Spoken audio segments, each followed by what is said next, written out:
Les ondes de l'IMO. Osez la curiosité pour votre bien.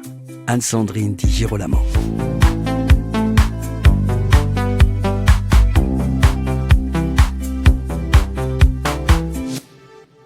Le marché immobilier français continue de se transformer et en région Hauts-de-France, entre dynamisme urbain, projet et envie de chacun, je pense à l'attachement des gens du Nord pour la maison, les enjeux du crédit immobilier sont multiples. Pour décrypter la situation dans cette région, je reçois aujourd'hui Geoffrey Janssen, directeur commercial régional chez Finance Conseil. Bonjour Geoffrey Janssen. Bonjour Anne-Sandrine. On va commencer par un point d'ensemble. Comment est-ce que se porte le marché du crédit immobilier dans la région, donc dans cette région, belle région des Hauts-de-France? Tout à fait, cette région attractive des Hauts-de-France. Bon, on va dire qu'il se porte plutôt bien, surtout par rapport à ce qu'on a connu il y a 1 an et demi. On sent qu'il y a une véritable dynamique qui est due notamment à la baisse des taux et puis à la volonté des banques d'accompagner toujours plus de clients et pour eux de rentrer un maximum de prospects dans cette période.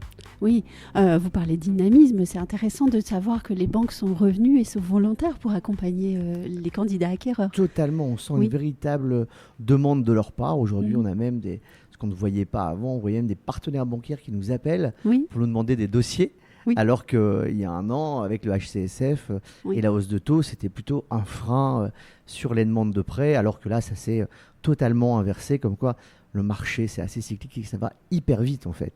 C'est vrai que ça peut changer en 6 mois de temps, le marché peut totalement évoluer. Qui sont vos candidats acquéreurs en ce moment? Quel profil est-ce que vous accompagnez? Alors nous, je vais dire, chez Finance Conseil, mais globalement, de toute façon, dans le monde du courtage, 80% sont des primo-accédants. Sur la métropole lilloise, on a plus de primo-accédants, statut cadre, etc. Et sur nos autres agences qui bordent le littoral, sur la côte d'Opale, Boulogne, Calais, Dunkerque, Saint-Omer, on a des primo-accédants, soit cadres moyens, soit ouvriers employés, qui ont une véritable volonté d'accéder à la propriété. Et l'avantage de nos agences de proximité, c'est de pouvoir les accompagner de manière offensive sur leurs demandes. Ça veut dire quoi ça, de manière offensive? Offensive, c'est de défendre leurs intérêts au mieux auprès de nos partenaires bancaires, puisqu'ils ont une capacité financière qui est restreinte par rapport à un cadre supérieur qui aura les moyens d'apporter de l'apport et d'avoir un budget plus conséquent. Nous, sur ce type de profil, on va encore plus accentuer notre accompagnement pour faire en sorte qu'ils aient des offres en adéquation aussi avec leur situation, qu'elles soient les plus basses du marché possible pour augmenter leur capacité financière et aller chercher bien souvent plutôt une recherche de solutions aussi pour vraiment les accompagner. Bien souvent, ce sont des clients qui ont eu un refus, par exemple, de leur banque. Et notre rôle, c'est d'aller chercher, au-delà des conditions tarifaires, une solution d'accompagnement. Alors, je sens que vous allez pouvoir nous raconter des belles histoires, là.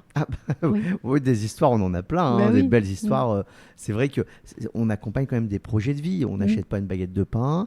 Il y a des gens qui sont hyper attachés à l'immobilier et à être primo-accédants et à pouvoir se construire un patrimoine, et si ce n'est un patrimoine, en tout cas évoluer dans l'achat de leur résidence principale. Et oui, on a des belles histoires au quotidien avec des gens, et notamment, et encore je le dis, puisqu'il y a vraiment sur le Nord-Pas-de-Calais, je pense, un peu de monde entre la métropole lilloise et nous, nos agences qui sont vraiment nos agences de Douai ou Valenciennes ou encore de la Côte, où c'est pas du tout la même typologie de clients et on sent qu'on a ils ont un véritable besoin d'accompagnement qu'on opère en les aidant au quotidien, c'est sûr. J'entends ce mot accompagnement.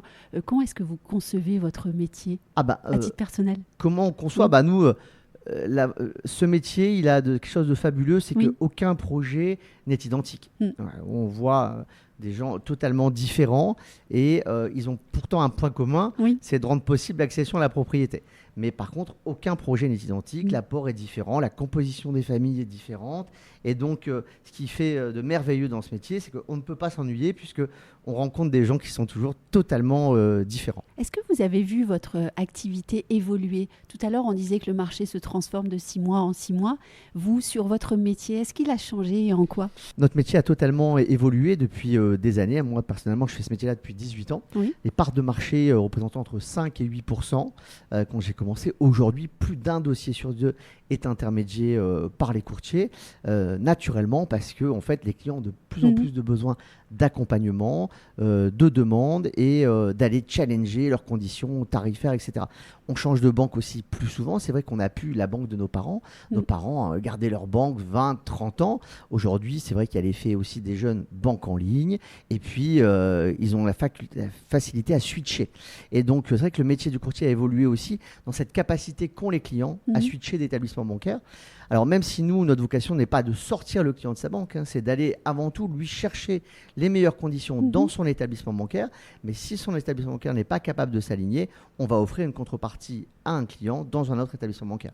Ah oui, switcher. C'est vraiment le... Ah bah les clients, aujourd'hui les clients switchent pour tout. Mais dans la vie quotidienne, ça switch à une rapidité de dingue. Et ils le font avec leur établissement bancaire comme ils pourraient le faire demain en changeant de boulangerie. Oui. Tant que ce n'est pas de famille, de conjoint, ça va. Oui. Ah bah, ceci dit, alors, je vais pouvoir rebondir là-dessus, on a un nombre de rachats de Soul qui est de plus en plus important. La séparation, on voit que pour nous aussi, c'est malheureusement, c'est un vecteur pour nous de dossiers supplémentaires puisqu'on fait beaucoup plus de rachats de Soul qu'on le faisait il y a 10 ans. Ça, c'est sûr qu'on a beaucoup de dossiers de gens qui divorcent. Et en venant sur quelque chose de switcher rapidement, nous on retrouve même des dossiers, et c'est quand même hyper interrogatif, de clients qui ont acheté il y a 2 ans et qui aujourd'hui nous reconsultent parce qu'ils se séparent au bout de 2 ans. Et c'est quand même, dans cette notion de switcher, c'est assez rapide. C'est fascinant d'accompagner la société à ce point-là, en fait. Totalement. Et puis, on accompagne la société dans sa diversité. Aujourd'hui, les primo-accédants ne sont plus les mêmes qu'il y a 40 ans. On a beaucoup de couples de familles recomposées, on a des couples de même sexe. Enfin, on évolue en même temps que la société. Alors, une dernière question, elle va paraître tellement plate par rapport à ce que vous venez de dire, mais quelles opportunités voyez-vous pour les emprunteurs en 2025-2026 ? Je dirais qu'il faut déjà profiter de la baisse de taux, puisqu'on ne sait jamais de quoi demain est fait. Aujourd'hui, c'est avec le marché, il est assez... même si on arrive sur un plateau de taux, le marché peut vite être instable. Donc c'est le bon moment. C'est le bon moment. C'est vraiment le bon moment pour acquérir sa résidence principale ou même pour renégocier ses encours. Il ne faut pas oublier que les gens qui ont acheté en 2023-2024 avaient des taux qui sont de l'ordre d'un point plus cher que ce qu'il y a aujourd'hui. Donc, il ne faut pas hésiter à renégocier ses encours, à consulter pour regarder leur capacité aujourd'hui et se dire que si on arrive à gagner 200 € de pouvoir d'achat sur son crédit immobilier, on ne va pas le laisser à côté. Et on renégocie aussi l'assurance ? Bien sûr, vous pouvez renégocier votre assurance emprunteur. La première année, vous pouvez la renégocier à tout moment. Et à partir d'un an, vous pouvez la renégocier à chaque date anniversaire. Là aussi, un vrai gain, un vrai pouvoir d'achat sur l'assurance emprunteur. Il ne faut pas hésiter à consulter. Ça prend 2 minutes de faire une simulation d'assurance emprunteur. Et à équivalence de garantie, vous pouvez gagner facilement 30% de votre cotisation en délégation d'assurance. Donc, on pousse la porte de votre agence tout à fait. Régulièrement. Exactement. Sur nos 10 agences du Hauts-de-France, de Lille jusqu'à la Côte d'Opale, en passant par Valenciennes et Douai, vous pouvez pousser la porte de nos agences. On vous accueillera chaleureusement, comme savent le faire les gens du Nord. Eh bien, merci beaucoup Geoffrey Janssen pour ces éclairages, non seulement très concrets, mais en plus faits avec le sourire. Donc, c'était vraiment un grand plaisir. Merci à vous. Et merci aussi à vous qui nous écoutez. J'espère que ce podcast vous aura été utile. Et puis, je vous dis à très bientôt pour un nouvel épisode.